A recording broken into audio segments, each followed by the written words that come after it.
Ashwim is harvesting his beans, the first crop since Cyclone Nargis. He lost the last harvest when the storms hit his fields in the Irrawaddy Delta, and he also lost all the seed he had saved to plant. Without the seeds and fertilizer given to him by Save the Children, he wouldn't have been able to grow any beans this year. If we hadn't got seeds and fertilizer from Save the Children, it would have been really difficult for us to make a living. We managed to get this crop because of the help we got. Otherwise, we wouldn't have harvested anything, because it's a waste of time and effort if you haven't got any fertilizer or insecticide. The harvest has come just in time. Ashwim's household has grown since the cyclone. His nephew, Ko Tan-sin, used to be a fisherman in a village in the Delta. He lost everything in Nargis and has returned to his uncle's home with his wife and children. They've all been helping with the harvest and already have 12 sacks of beans ready to sell. This family is fortunate. They own their own land and will soon be able to support themselves again. But many people in the Delta have no way of earning a living. They lost everything in the cyclone and haven't been able to find work since then. Just over half people in the Delta don't own their own land, so they rely on the medium and larger landowners for their main source of income, which is, planting, weeding, and harvesting the paddy crop. And because the medium and large-scale farmers have been severely affected as well, haven't had the inputs, haven't been able to buy fertilizer, haven't been able to plant nearly as much of paddy as they normally would. Further down the chain, people who would normally labor in their fields are also really suffering. So Save the Children has been introducing schemes which pay people $2 a day for work like rebuilding roads and jetties. For many, it's the only way they can feed their families. I get 2,000 chats a day and we work 6 hours from 6 to 12. It helps us to buy food, so life is better because we have work now.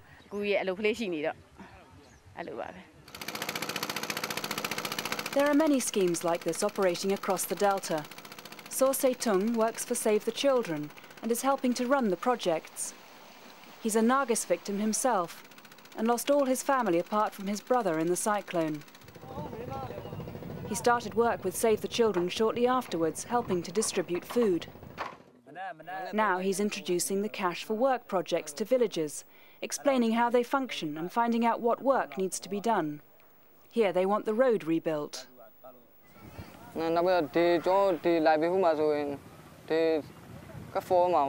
These Cash for Work projects bring many benefits to the village.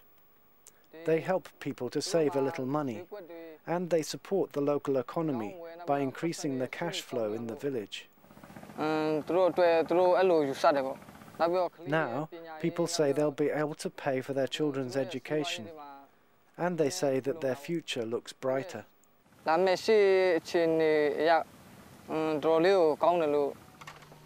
are also cash grants for families to buy things like fishing nets or boats and help them become financially independent again.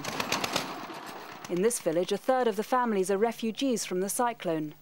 Save the Children has given each family $50 as a one-off grant to help them get started again. Dorte and her family all survived Nargis, but lost their home and their livelihood. They've moved here, further inland, in the hope they'll be safer. Both parents work as labourers when they can, earning just enough each day to pay for their food and their children's education. We're doing our best to make a living. Sometimes we have work and sometimes we don't. It's very difficult for us. We have to be happy with what we've got. This is how they spent their $50. Dorte hopes they'll be able to breed piglets which they can sell.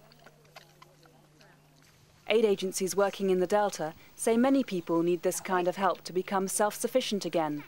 They estimate the area needs $600 million over the next 3 years. What we're calling for is assistance that will enable families to get back on their feet, to fish, to farm, to trade, in a way that will enable them to provide services for their children. The plan calls for financing to the tune of about $100 per person per year of the severely affected cyclone survivors. Save the Children believes if people get this kind of help now, they'll be able to support themselves again within the next few years. They say without the money, the victims of Cyclone Nargis could end up relying on aid for more than a decade.